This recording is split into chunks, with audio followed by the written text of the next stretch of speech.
Okay, hi and welcome.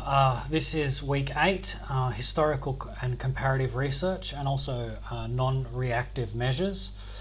I want to start by just putting this week's lecture in the context of the larger course. So this week, basically, if you look back, what we've done is we've really done a series of lectures, not quite 8 weeks because we've had the presentations and had the work on the proposals. But we've had about 6 weeks that have dealt with how you design a study, choosing a topic and ethic and the literature review, and then doing ethics and research design. And then we've worked on 3 big examples of sort of types of research, ways that you can collect data really. We did week 3, we did field work and interviews and focus groups, which is basically one of the main qualitative methods. We then in week 4 did surveys, and then in week 6 we did the experiment, which again more often used in sort of psychology and quantitative studies. And then this week we're sort of wrapping up. That's our 4th week on major methods, and we're going to deal with historical comparative research and also what's called non-reactive measures. From now on, from next week, we're going to do 3 weeks on doing analysis. Next week will be on qualitative data analysis, and then 2 weeks on quantitative and sort of basically statistical data analysis. And then finally in week 12 we'll do how to write up an academic study. So that's the context. If you look back and think about it, the previous methods that we've used have often related to particular areas. So fieldwork tends to be about the research that ethnographers do, anthropology will do, the Department of Anthropology would do, and also just generally qualitative researchers. Surveys tend to be much more quantitative. They tend to be a real classical quantitative sociology area of method that they used. And we've talked about how experiments tend to be the domain of particularly psychologists. Well, this week we're going to talk about historical and comparative research and also content analysis. And this week it's going to turn out to be very much more the types of research that's done by political scientists. I'm not sure exactly why there's these overlaps in methods, but it certainly is the case that a lot of political science research falls into the camp of the types of studies we're going to do this week. If I can summarize very simply what we're going to learn this week, historical and or comparative research, we're going to learn a lot about how you do analysis of things like documents in archives, such as in the cabinet documents, which are released 30 or 40 years after the end. I think it's 30 years in Australia after they're created. In Australia, you can actually read the minutes of the meetings of the Prime Minister and the other ministers about how they make decisions, and analysing these is a classic example of a documentary analysis, and it's within political science generally. And it's a classic example of historical research method. We're going to talk about comparative research, and that's generally the classic example of that is to compare between across nations. So we might ask about how have various factors affected whether women have been represented in parliaments across the world, and look at the effect of different election laws or different cultural institutions or different protest movements. And if we compared that across, 3 or 50 or 200 countries, that would be an example of comparative research. We're also going to look at non-reactive measures, and in particular the main thing we're going to do in that is look at what's called content analysis.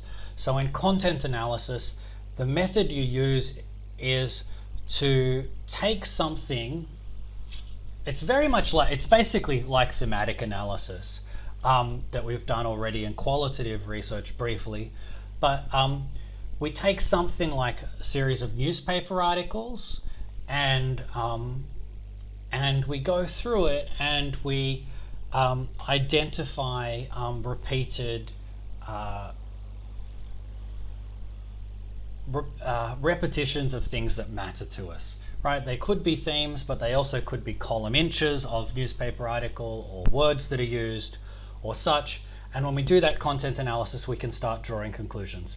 We're going to look at some analysis, for example, in this class towards the end on how the New York Times covered the execution of basically priests and nuns in communist countries versus ones that were US satellites, right, in Latin America and so forth, where there were all these awful dictatorships, but the big thing was that they were supporting the United States in the 1960s and 70s. That's the period it covers, and early 80s. And what it shows is that what you see in this example that we'll look is that the New York Times covers what the enemy does heavily, and it provides almost no coverage of the crimes of friends. And that's a repeated theme that you'll see throughout this week's class. At this point, I need to provide a trigger warning, just simply to say that this week we're going to do multiple studies on basically genocides. And there will be some graphic video footage and talk of very traumatic things that take place. It's not particularly, I wouldn't say it's overly graphic, but there certainly are occasional pictures that are graphic, and there's lots of stories that are graphic, particularly in the videos and so forth. So be warned, they're not, this week is not super easy. But nonetheless, I think it's important because it is the nature of the world we live in. Okay, so moving right along. Historical comparative research. What is historical comparative research? Okay, I think the key thing here is that one of the key things here is that it's historical and or comparative research. So you can have historical research, that is social science research. You can have comparative research, which is social science research, and you can have a lot of comparative research is historical in some way as well. Okay, so historical comparative research has some characteristics that are very different to the other methods. It's similar in that it answers basic research questions, but it's different in that it can take a really long time to complete. It often assumes more than a minimal understanding of history and geography, and it tends, but is not solely, focused on qualitative data, as we'll see. What's unique about historical and comparative research is it's generally built on very limited and indirect evidence. So when we do an in-depth interview, we get a whole lot of information from that person. This is like, in contrast, we get a whole lot of information from that person about their circumstances. With surveys, we can go into relative depth and focus on a particular issue. With historical comparative research, in contrast, we may have one fax from this event, one document from this time and place. We don't necessarily have, the full amount of data, like a full perfect picture of the data, because basically the history and the past and also cultures from all across the world, and when we're doing comparative research, we can only get very partial bits of that information. When we do this sort of research, we also need to be careful to not distort the meaning of events, because we need to know, and we do this by knowing the contexts. We can't impose the fact that we may know more, or impose coherence and order when really there's people are not as coherent as we might like to assume, and we can't overestimate the power of subjects. Instead, what we need to do is integrate multiple levels. We need to integrate well, not instead, what you need to do is integrate the micro, so we may have accounts from individuals with very big macro level social forces, like the development of nations, the transition of large scale, the interactions of large scale cultures and so forth. And we're often using very transcultural and transhistorical concepts, which can be very which can be challenging for a new researcher. The process is pretty straightforward. We acquire the necessary background. We read a whole lot of sources. We search on the internet. We talk to experts. We basically become familiar with the topic. Then we try to conceptualize the issue and think about how we might, what ideas we're trying to test. Then we locate the evidence, keeping in mind how does it redress our research questions and how accurate or strong it is. And then we organize it, we synthesize it, and write up the report. For there's a contrast here, but like talking about the historical social science research. Historical social science research is different from that done by a normal historian, in that the classic historian is not so interested in theories or explaining large-scale social relations necessarily. Instead, they want to provide a highly accurate account of what happened and interpret this data in light of other events. In comparison, the historical comparative researcher is basically aiming to while we want accurate information, description is not our purpose. Theories and testing those theories is our purpose. We're applying new concepts. And historical evidence is a means to an end. Just like survey evidence is a means to an end, or experimental evidence. These are all means to a much larger end, which is to test theories and explanations. So when we talk about historical evidence, there are 4 different types. One of them is primary sources. So they're sources that are created in the past that have survived through to the present. We need to avoid the classic biases of imposing our own views. We could call these presentism, interpreting from the point of view of today, or ethnocentrism, so thinking our behaviors are somehow much more normal and correct than what we may see in past cultures that we may describe as primitive, etc. If I can give you one simple example of we're going to deal with later of a primary source, and just you can find this online on the iLearn. But these are some examples of primary sources. These are cables and faxes and briefing papers from the Rwandan genocide. We're going to deal with this as a case study later. These include quite interesting things. The first one here is a fax from the head of the United Nations mission in Rwanda to basically the United Nations Assistant Secretary General. We have here a briefing paper of talking points for dinner with Mr. Kissinger, one of the most one of the leading.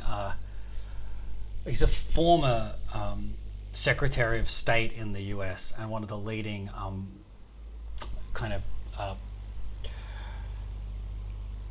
grandfathers of US foreign policy, and a whole lot of other documents in here that we can see that are basically documents between mostly elites in the US and the UN about what their thinking is and what they are doing and what they can do around before and while a genocide is taking place.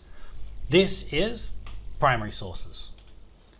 Example of primary sources. So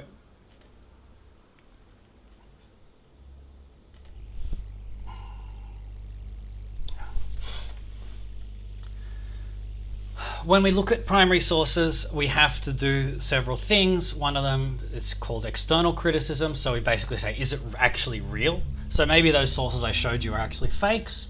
Maybe I faked them, maybe someone else faked them. That would be applying external criticism.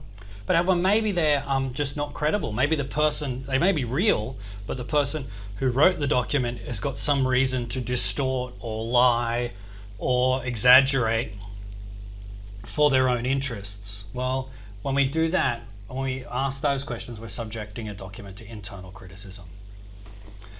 As well as primary sources, we can look at running records of organizations.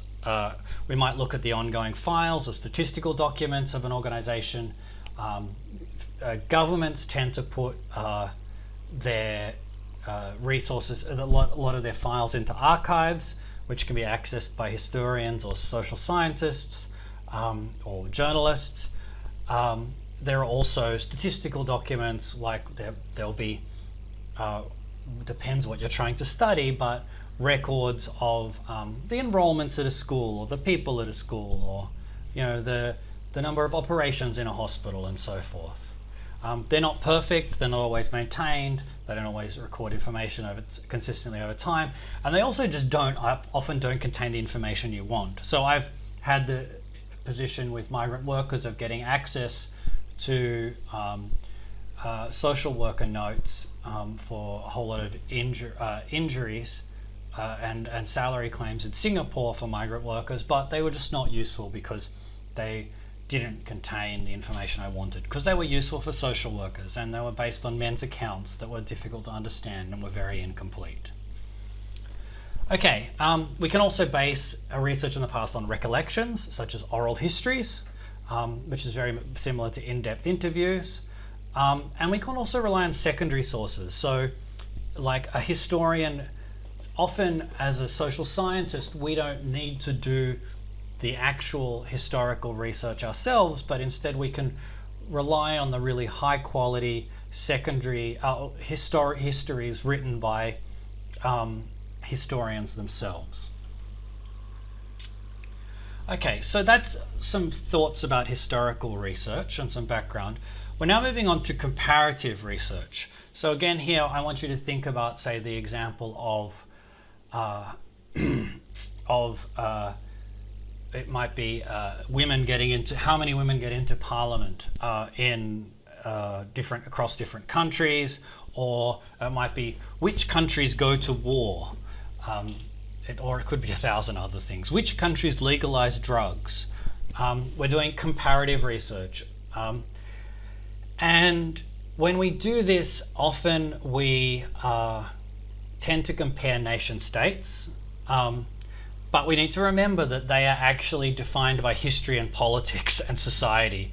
They're not defined by random selection, random allocation, like we do when we get comparative groups in an experiment. And because of that, there is a whole lot of underlying uncontrollable biases in our method. We often can't control for culture, we can't control for dozens of other things. So yeah, it's difficult. One way that this problem is expressed, it's called Galton's problem, and it's basically the idea that you may, for example, try to argue that there is a correlation between, you may have 200 countries in the world and show that there is a correlation between two factors, say having a Westminster system and say getting women in parliament. I don't know whether that's true or not, versus a presidential system of government. However, there are problems here, which is that each case is not actually unique. Each country that has a Westminster system, well, they tend to be, or a parliamentary system, they may tend to be, firstly, former British colonies, right? Not the United States, but many others. This means that the countries are not actually unique, and this can, it can cause problems when you're trying to compare, when you're trying to draw conclusions when really there is some much larger variable there. I'll give one example. Countries that have that ban homosexuality. Well, it happened to be a British law that was copied into almost all of the colonies, right? So that specific law is about, like, if you tried to do a comparative research across countries, the core driver there is not any other characteristics of those countries, but the fact that they were British, for example. Or caning. Again, caning is something that came from the British, particularly in Asia. Again, as a form of discipline. Okay. When we gather comparative data, we can get various different sources. We can go and collect it ourselves and do field research across multiple cultures. We can also use existing sources of qualitative data, such as other people's studies or copies of their tapes or transcripts. We can look at cross-national survey data. So there's this thing called the World Values Survey, where basically every 3 to 5 years, the exact same questions are asked of people across about 80 different countries. And from that, you can find some very interesting correlations. And also existing cross-national quantitative data. So the World Bank will have GDP each year for countries. They'll have the size of various sectors. They'll have the populations. They'll have health statistics, etc. You can use all these to do comparative analysis. This is sort of a summary slide, which I won't go into, but note that qualitative here should actually say quantitative, existing cross-national quantitative sources. Remember, ethically, we need to be careful about where and how we obtain the primary documents to not breach confidentiality. We need to respect other cultures and their moral values and beliefs, and not just impose our own. And we need to remember that sometimes our research can create diplomatic problems for governments. If we start making claims about how some cultures are good or bad, or nations are good or bad, or governments have done the wrong thing in the past. These are a whole series of concepts from this week in the lecture. I'm not going to go through it now because I think it's a little bit too much, but and I think most of them are relatively obvious. The first three here, supracontext awareness and coherence imposition and capacity overestimation, are all different ways that we, basically impose our own way of seeing the world on the case studies we're looking at, and in doing that, screw it up. Actually make mistakes in reasoning. Again, presentism and ethnocentrism are very similar. They are ways that our own biases undermine our scientific research. We've covered these others. The last thing to say is that on these concepts is there are these 4 types of equivalence that are talked about: lexicon, conceptual, contextual, and measurement. And to make a long story short, the key thing here is that just because things seem similar, they are not necessarily similar, and sometimes things that are different are actually similar. This is sort of obvious, but let's go through it. So the same word can have very different meanings across different cultures. Just like if you say you wore your thong to the beach in America, you are going to be laughed at, possibly, but in Australia it's not such a laughing matter, it's just boring, and that's because thong has different meaning across those 2 cultures. Well, that can be true of a lot of things, including love and friendship, or the meaning, or 1,000 different words. The concepts can also shift and have slightly different meaning, or very different meanings across cultures. Also, the context affects whether something is similar, and also measurements are not the same just because they're done using exactly the same methods in 2 different places, because you may compare some government records in China with government records in the US, that doesn't necessarily make them equivalent because of all of the context about how they're collected and so forth. These different issues of equivalence are basically things to be aware of.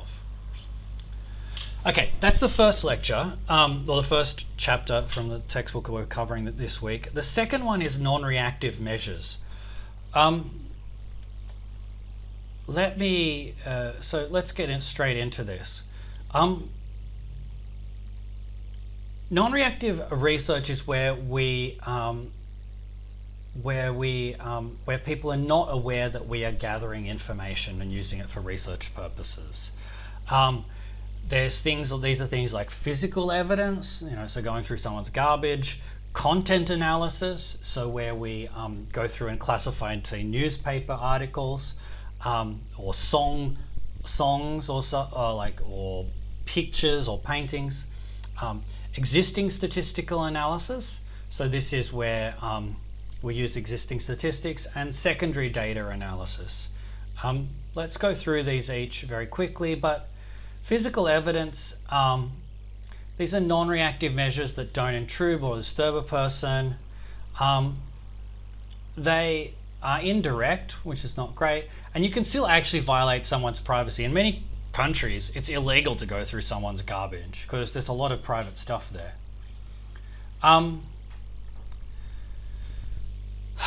Content analysis is used to reveal the content buried within, well, generally it says communication messages, but it could be in other things.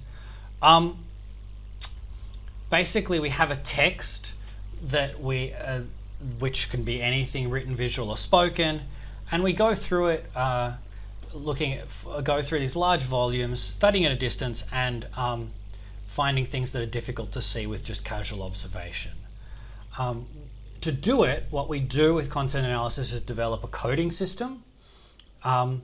This is a sort of a set of instructions about what we've systematically measured. So you might, if you're doing it very quantitatively, you might measure direction, frequency, intensity, space, prominence within, say, thinking of newspaper articles, like which side is it on, how often is it in the newspaper, what sort of intense language or objective language does it use, how much space, column inches does it get, and how prominent is it on the front page, or where is it hidden on the second part of the paper. And then we also have so when we do this, we talk about various different ways of doing the coding. So the two big ones that we talk about are manifest coding and latent coding. So manifest coding is when we code information that is very visible and on the surface of the text. It's, in a sense, much more objective. We might count the column inches, we might count the words, we might, etc. Latent coding is when we look for the meaning. So we say, well, is it actually a positive story about the Labour Party, or is it a negative story? So maybe we do coding of the Murdoch media's coverage of the Labour Party and the Liberal Party in the 2019 election. Well, we're looking for implicit meaning of the content of the text, and we want to say, is it generally good or bad? Well, positive or negative, the coverage of these two different parties. Well, that would be a latent coding. It involves some sort of judgment. One of the ways that we make sure that when we do such coding that it's consistent is actually objective is that we have at least two people do the coding, and when they do this coding, we measure how much the two people who code the same document independently actually agree or not. And that can actually even have a number, intercoder reliability. So you might say that there's a 90% agreement between these two coders, so therefore it's good enough. We can trust the data. However, remember, when you do content analysis, it can't actually do the it can't determine a whole lot of these things that you can see here: truthfulness, aesthetic qualities, interpret significance, intentions, and determine the influence on the readers. It ultimately is an analysis of the text, but there is the job of you as the researcher to actually ascertain through other methods, often through argument and reasoning and other types of sources, to work out how much these things are true or not true. Okay, we can also mine existing sources for answers to questions. So social indicators can be used. For example, in the US there are statistical abstracts, and these are very useful often as a non-reactive measure for your data. Remember when when we're here, we're talking about just straightforward statistics from things like government data or the Australian Bureau of Statistics or whatever. You need to remember that there can be missing data, reliability and validity issues. You need to know the topic before you can really quote it properly. And often the data is reported in a way that gives what's called a false impression of precision. The way I like to explain this is that I remember when I went to a statistics lecture at Oxford for master's students, the lecturer said to us, look, I know when someone doesn't understand statistics when they have more than 2 decimal places in the statistical tables. And what he meant by that was that if you have more than 2 decimal places, except for in certain circumstances, when you put up various statistical analysis, you're giving a precision that just doesn't exist within either your data or the models or anything like that. And therefore you look like an idiot, right? It's like, it's like we don't actually know the population of Australia that accurately. We have a rough idea, but we probably don't actually know we probably don't know within a band of maybe 1 to 10,000 people. We probably know the number of citizens or enrolled voters. Sure, we'll know that. But actually at a more accurate level, we don't. And so if you're going to quote the population of Australia, round it to the nearest 100,000 at least. And for most intents and purposes, that it will be fine. Or even the nearest million. We also need to remember that sometimes data exists at levels that are not the level you're trying to analyze. There's this thing called the ecological fallacy, which I think is overstated but as a problem, but it is one. If you, for example, have data on, say, each of the US states or each of the Australian states on number of the percentage of unemployed people and the percentage of people who smoke, if you find a correlation between unemployment and smoking, so the more unemployment, the more people smoke, it doesn't mean the unemployed people are the ones who are smoking or that unemployment causes smoking. Not only because you only have a correlation, but also because you don't know what's happening at the actual individual level. What you can say is that states with higher unemployment have higher levels of smoking. You can't say people who are unemployed are more likely to smoke. That's the ecological fallacy, if you say that. Often you need to standardize your data, so you adjust measures by dividing by a common base. I won't go into that, but it's often you can't just compare across states by looking at the raw numbers, so you convert to percentages, and then they are very comparable. That's a very basic form of standardization. The other thing you can do for in terms of non-reactive measures is getting large-scale, full-blown survey data that is often online and there for you to do statistical analysis of. So I'll just give you one example of that and go and find it, just so you can see what this means. So in Australia, the classic example of this is the Australian Electoral Survey.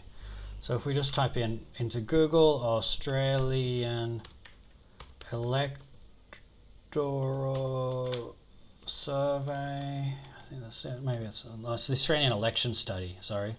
There we go. AustralianElectionStudy.org. And then we can go to studies and data, and we want to look at, say, the voter studies. I think these have actually been moved. They've just been moved. So this is a whole series of surveys that have been done, and you can just go and download the data. So if you go to what's called Dataverse, let's just go here to 2016. Go to Dataverse, or hit the data set.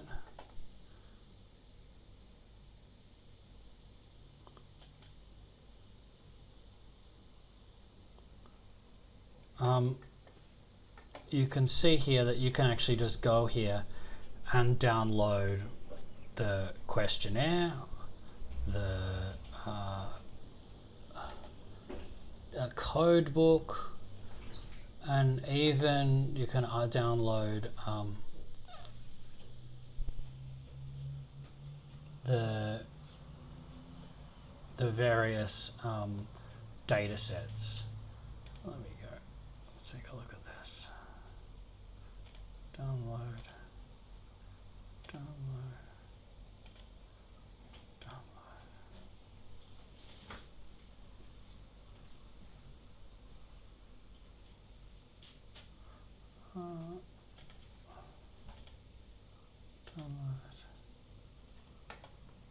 Accept.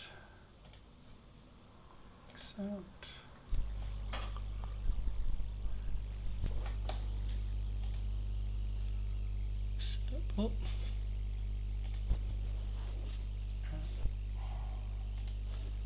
And accept.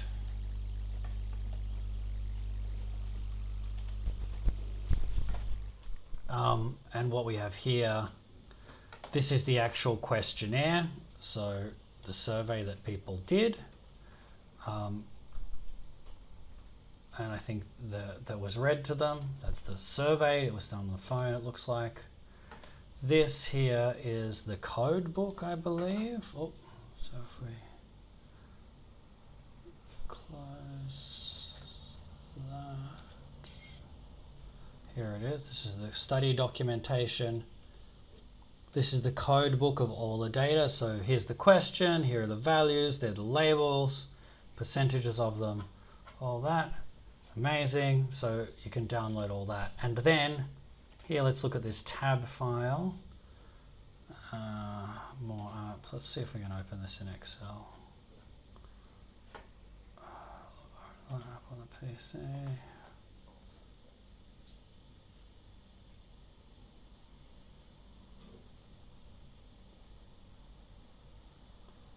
Cancel that. Join folder.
And then here we go. So you can now actually download the entire data set for that particular study. You can see how many columns it has and how many people have done it. Quite huge, about 3,000 people have done the study. And there are about 300 variables in the data set. So that's an example. If I can just come back to the lecture slides, that is an example of using survey data collected by others. And however, we've got to remember it doesn't necessarily have your research question in there. It's not necessarily actually a valid question. Just because someone asked it doesn't make it correct, and you need to know the topic and the background and so forth. So these are our different methods and the strengths and weaknesses. Remember, when you're doing non-reactive research, you do still have to protect people's privacy and the confidentiality of the data. Again, I've got the key concepts here. I think we've really covered them all, so I won't go into them, but you can check them out in case you have any questions. All right, so that's the end of the kind of content of the lectures, but I think this next bit is really important. It's about the 3 potential exercises. We're going to do one of, if you're in class, we'll do the third one in class. But I would recommend that you try to do these, everyone try to do exercises 1 and 2, or just follow along with them in this lecture now, and then we will, and then we'll discuss them in class, or if you're an external student, you can have a look at the documents on iLearn and go into more depth yourself. Okay, so very briefly, we're doing 3 case studies. The first one is the Rwandan genocide.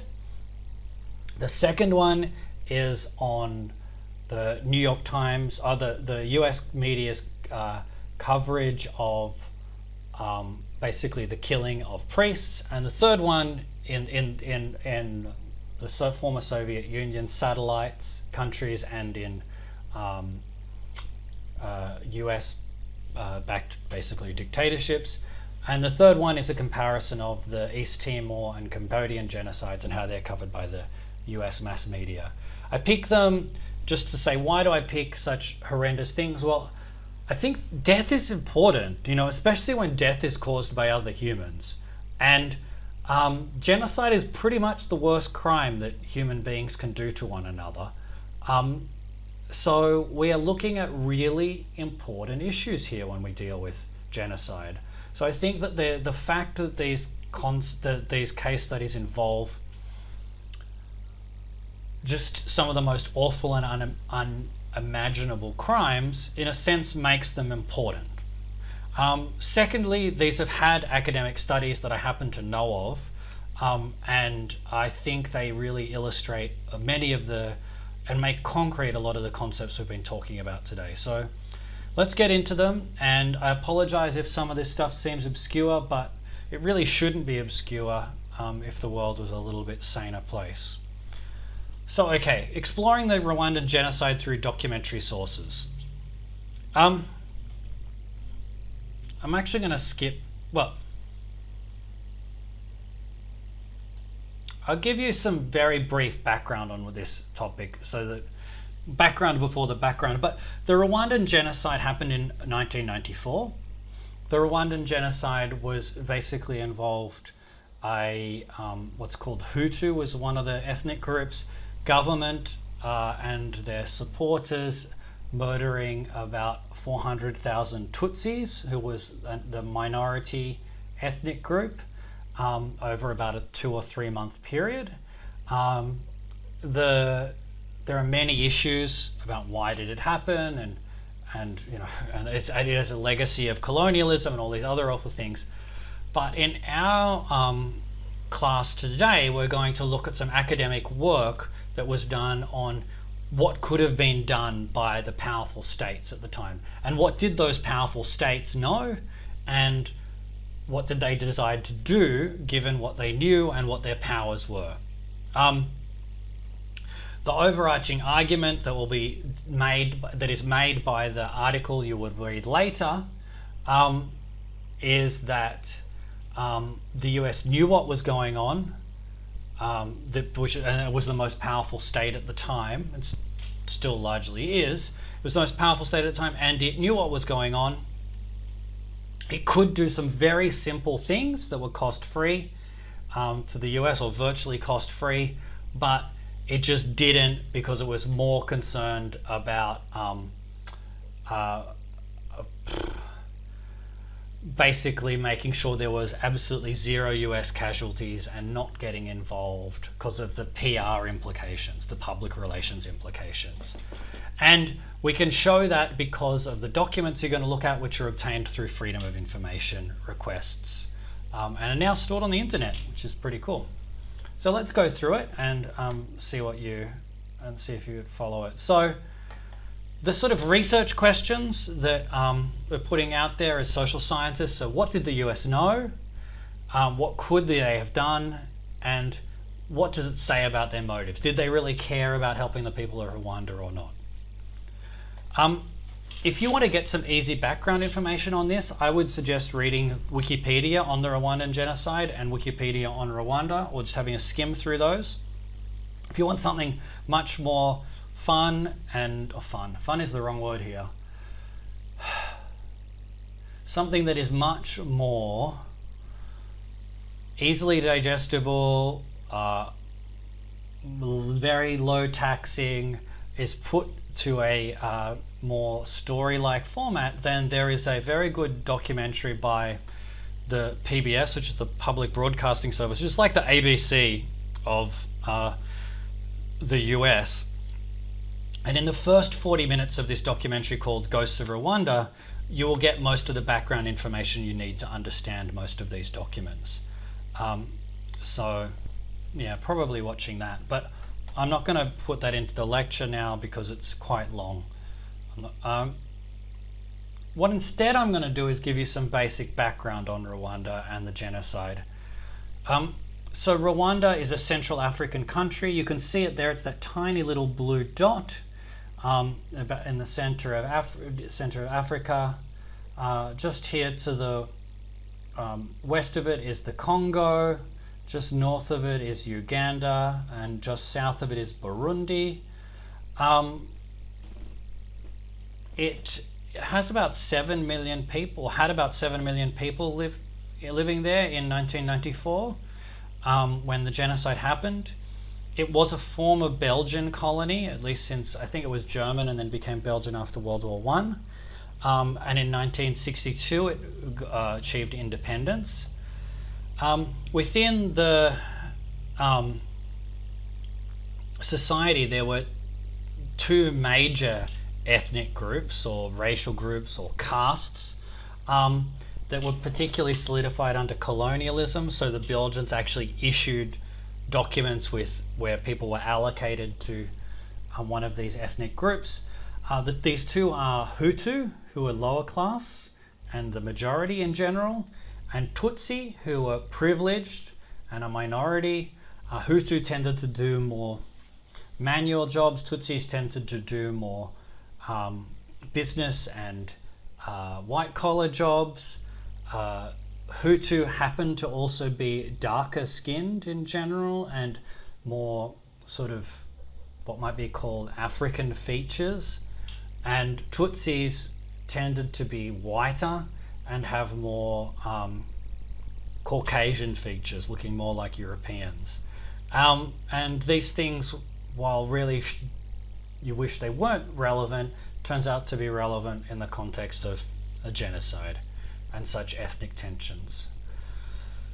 Now, the background to this genocide starts, I mean, you can go back a long way, but if we say at the time of independence, power was basically transferred within Rwanda from, as the Belgians left, from Tutsis, who held many of the elite positions and were generally more educated, to Hutu persons who were the majority within the country. And this transfer to Hutu rule was associated then with series of purges and migration and refugees as Tutsis migrated out and were victimized and so forth. There were Tutsis as refugees in the surrounding countries throughout the 60s and 70s and 80s. Now, in around 1990, the Tutsis in neighboring countries organized through what's called the Rwandan Patriotic Front, or the RPF, basically started a civil war and tried to invade. I shouldn't say started, because these things have never got a clear start, but they attempted to invade, and for various reasons, and including in victimization by the Hutu regime of Tutsis within Rwanda. And in 1993, the United Nations brokered a ceasefire. It was called the UNAMIR, which is basically the United Nations mission in Rwanda, and it deployed to the capital, Kigali. Now, the genocide really started when, on the 6th of April, there was a plane crash which was likely shot down or sabotaged in some way, and it led to the assassination and death of the Hutu president. What happened within the Hutus basically was that a more moderate Hutu leadership ended up being murdered over the next day or so by a much more extremist, radical, nationalist Hutu state. So which included ministers in government and large-scale nationalist militias of tens of thousands of persons. And they then implemented a pre-existing plan and executed UN soldiers from Belgium, which then led the UN to withdraw, and then that gave them sort of free reign over the next 2 to 3 months, and about 400,000 people were killed, mostly Tutsis. So the question, as I said, is what did the US know and what could they have done? And what do the documents say about what the US government knew? What I want to show you is 3 sort of documents, and I might actually go in reverse. So we have, but what we have is the raw primary source documents you saw briefly earlier, also faxes and briefing papers in the government, a sort of a summary commentary by the National Securities Archive that sort of gives an relatively objective description of what the documents are, and then we have a semi-academic article from The Atlantic that uses these documents to make an argument. So let me show you these in reverse order. So if we go to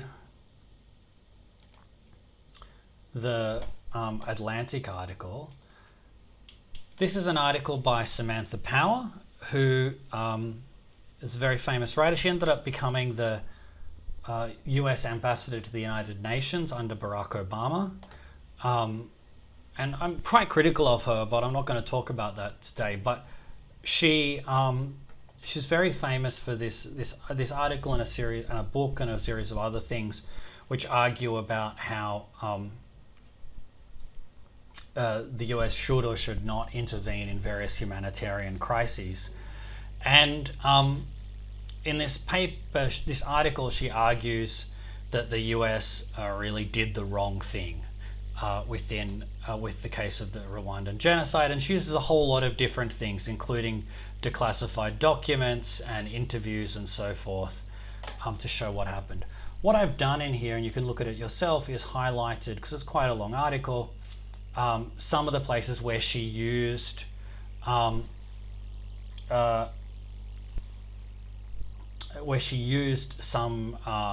documentary sources. So where I've see cable here, cable traffic showed blah blah blah. Let me go to one of them just here. This is one, so this refers to, and making a large-scale academic article argument is way beyond what I can explain in about 5 minutes here. So let me just pick out a sentence. In this sentence, it shows that the US knew that a genocide was about to take place around the time of it. So on April 11th, which is about 6 days after the, or 5 days after the, 5 or 6 days after the, 5 days after the plane crash and assassination, a memo was written by a person in the White House, the Undersecretary of Defense for Policy, for a dinner with Henry Kissinger for Frank Wisner for a dinner with Henry Kissinger, a very famous American diplomat, former Secretary of State. And it simply says that if we can't organize the return to the peace protest, hundreds of thousands of people will die. Showing they knew that the genocide was going to take place before it had really happened, because the genocide took place over the next couple of months. So that's part of an argument within a academic piece. What I want to do is go back to that and find what we'll do is we'll step back and see what does the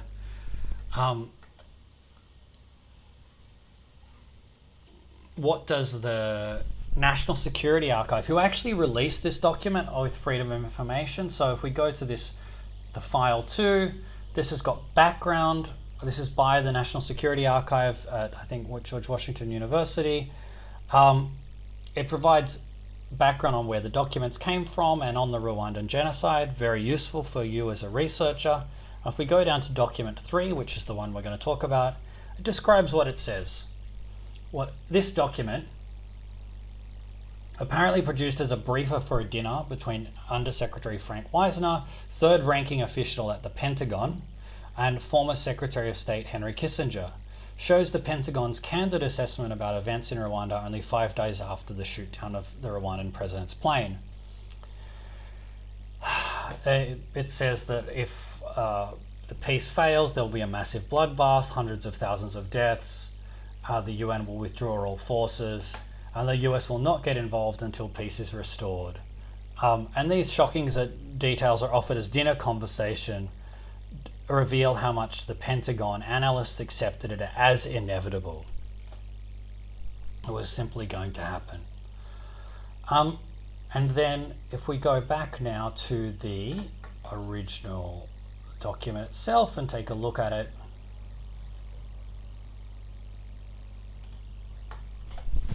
so we've got to look at document 3 in here, which you can download as well.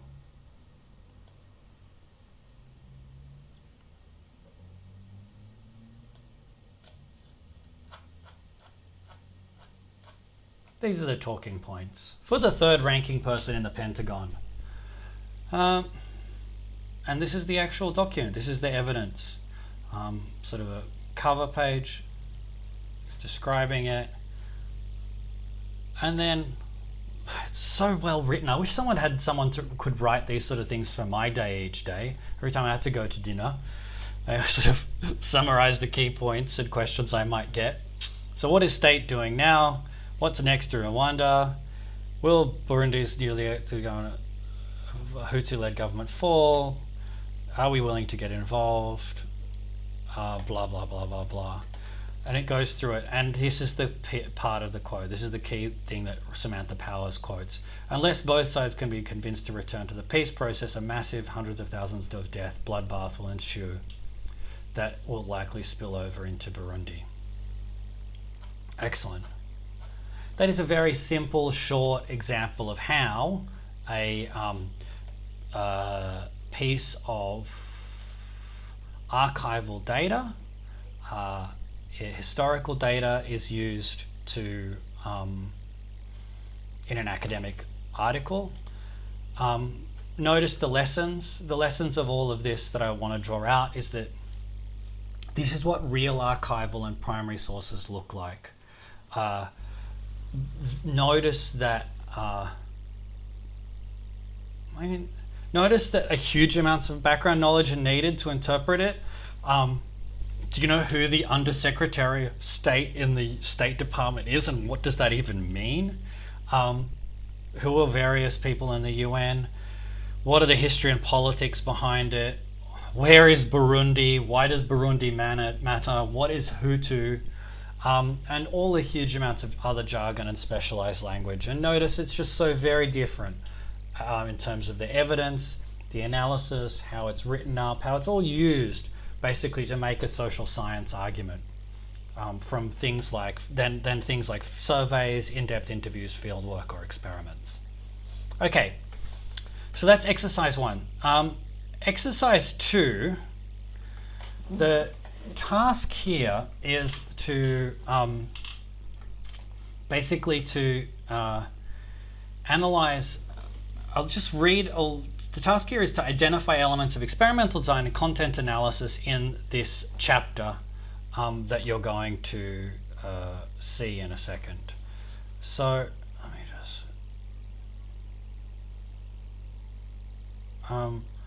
So let's go on to it. So the background to this. The background to this can be found, at least at a theoretical level, in this sort of 4 minutes of a documentary, which I'm going to show you in a second, which is the theory of the propaganda model. So Noam Chomsky is the author, one of the authors here. Very famous. He's now 90. He's still alive, remarkably, and he is former professor at Massachusetts Institute of Technology, a very famous US dissident and also inventor of basically the whole discipline of linguistics. Chomsky, there's a movie made about him in 1992 after his famous book in 1998 called Manufacturing Consent.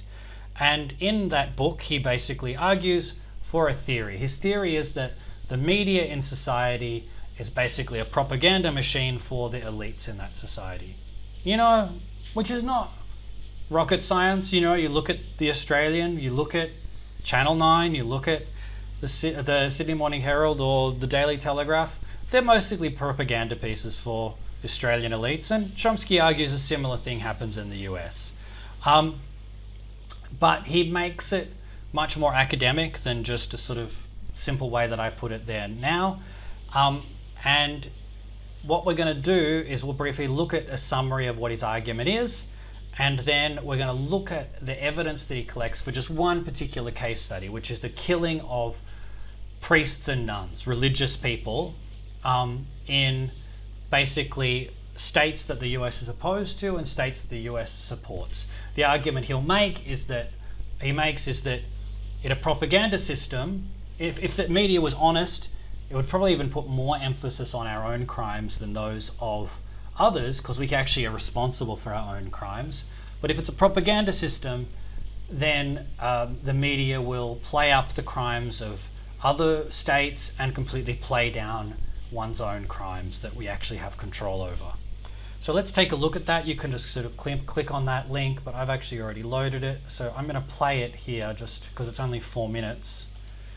And you can watch it. Look, Chomsky is basically what we'd call a Marxist in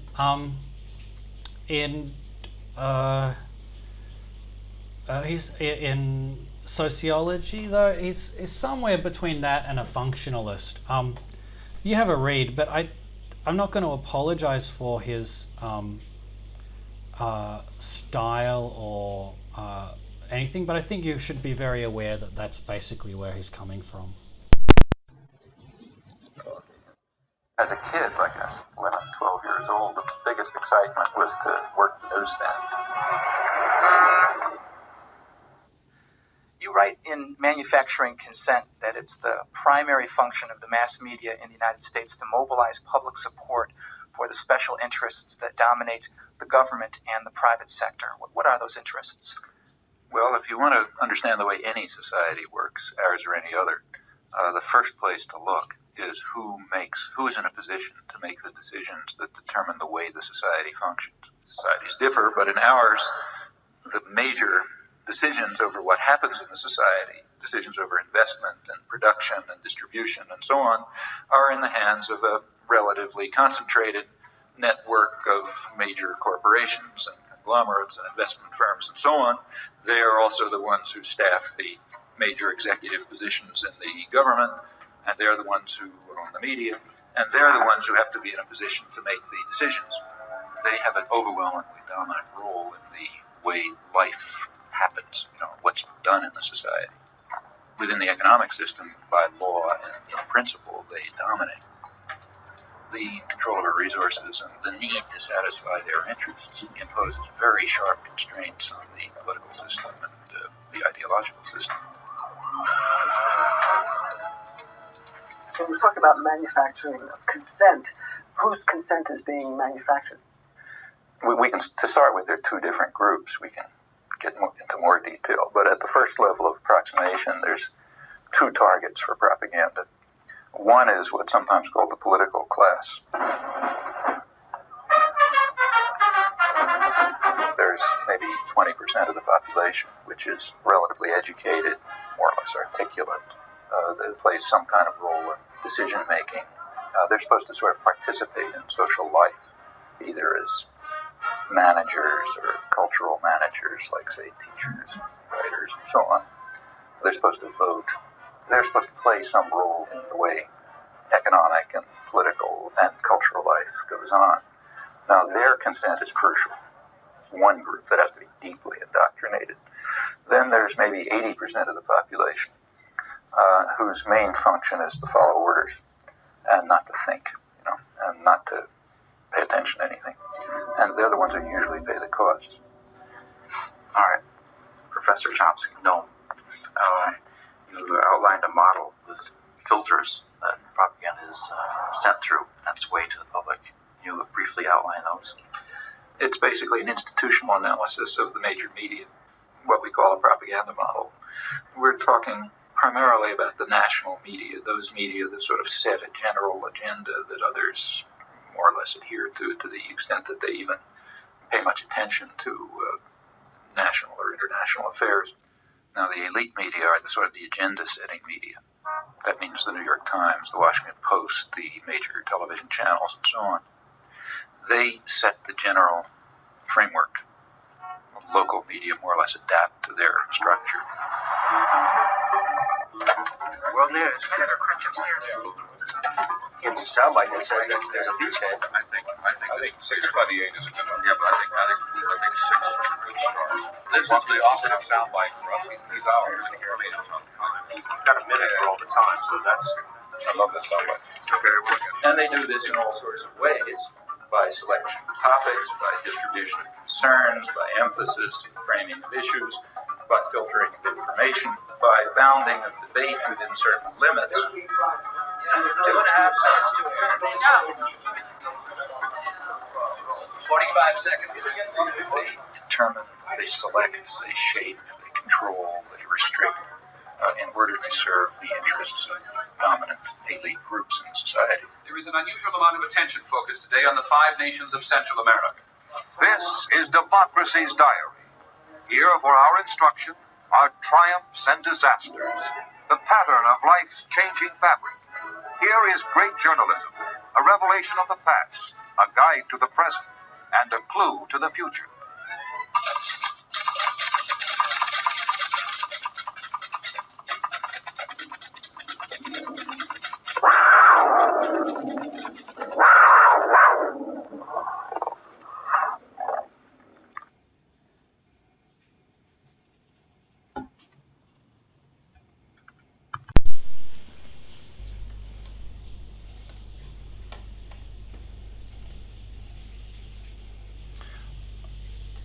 Okay, so that is the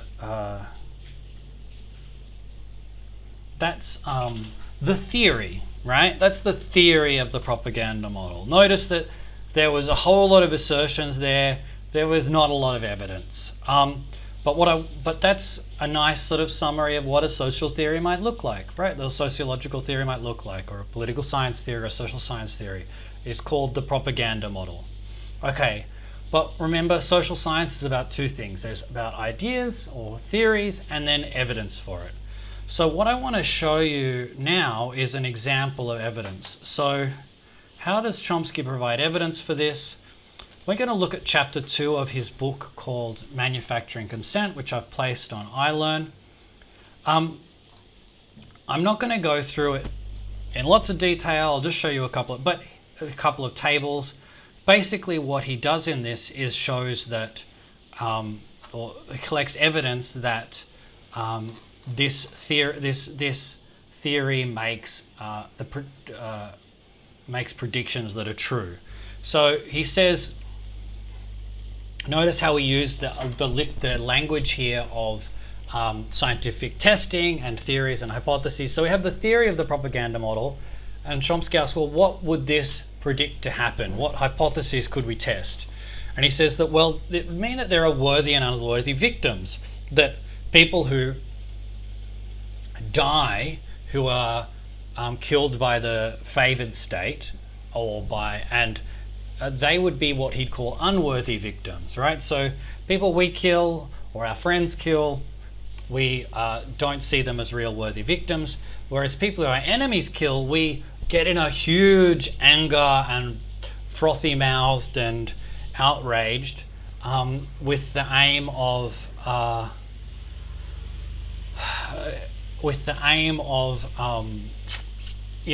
defending our own self-image and defending our own interests and so forth. So that's the argument, and what he does is he looks at, he compares the murder of a Polish priest in 1984, which is during the Soviet Union. So Poland was controlled effectively by the Soviet Union. It was a satellite state and a communist country, and a Polish priest was killed, and his murder was rather horrendous. And then they compare his coverage to the murder of another 100 religious people murdered in Latin America by US client states. You can read the details. Let's just cut to the chase and look at the tables. So I've put them I've pulled out the core table, which is 2.1 here. This is a quantitative content analysis. So again, that's what we're doing here. We're looking at content analysis as a method of analyzing the media and testing a theory. So you can see here, Jerzy Populescu is the first row here, and then these are the total of there's different ones. There's 72 victims between 64 and 78, 23 murdered in Guatemala. Oscar Romero, very famous person, sort of like a Nelson Mandela of Guatemala.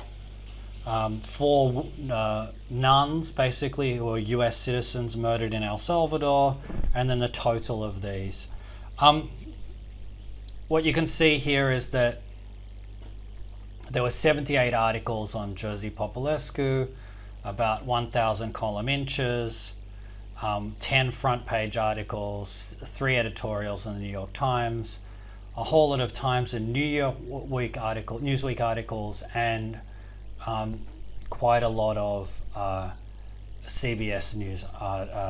This is the television news. And then you can go across and compare them. These 72 got almost nothing. These 23, not even 10% or so of the coverage. Oscar Romero, he's getting about 20%, 20 to 40% of the coverage of Jerzy Populescu. The religious women, about another 20 to 30%. Oh, no, here we go. 50% of the coverage, but again, that's 4 US citizens. And the totals, they're still all less than 100% of that one murdered person. So again, this is a quantitative way of applying content analysis. Notice that there is counts, there is space, there is prominence. These are prominence and so forth. Different ways of measuring. And this is, notice this is very much manifest coding. So it's an example of manifest content analysis because it's on the surface. If we then go on to the second page, we see he also applies qualitative analysis. And I just warn you, this is a bit graphic. But this is a qualitative analysis of how worthy victims are covered and unworthy victims are covered. You can read through them, but in the article itself, I might just go to the article because it summarizes it. But it says that, if I can just pull out the headings here. For worthy victims, there's a fullness and reiteration of the details of the murder, so it's graphic. There's a stress on indignation, shock, and demands for justice. There's search for responsibility at the top. There are conclusions and follow-up. You say, who is responsible? What are we going to do? And then unworthy victims, you get very objective accounts and so forth. So you can look at them here. I don't want to read this, but this is a very graphic account of the Polish person and how he was tortured and then killed. If we look here at the unworthy victims, bodies are found in a dynamited well on Eastern Honduran estate. Note, there was no arrest or trial. 7 days later, with 10 bullet holes in the back, he was found. Note, these are just very short, and just very, not only short, sorry, but they're also just very non-emotive accounts. And in all these cases, almost all these cases, there was no arrest and trial. Okay, that's that. The last exercise I'm not going to do now. The last exercise is for you if you want to do it, though you don't have to. This is, I think, a pretty amazing video. It's a video of using content analysis to analyze the difference between two genocides. It's from the same video. It's a different section. It's a test.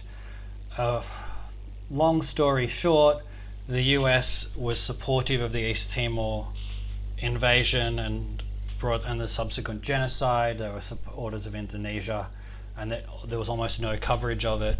They were opposed to Cambodian genocide, and so in that case, there was a huge amount of news media for it. But these goes into a lot more detail around it. Okay, that's the end of this week's lecture. I hope it's been useful. I'll leave it there. For internal students, I look forward to seeing you in class. For external students, I will talk to you online very soon. Cheers. Bye.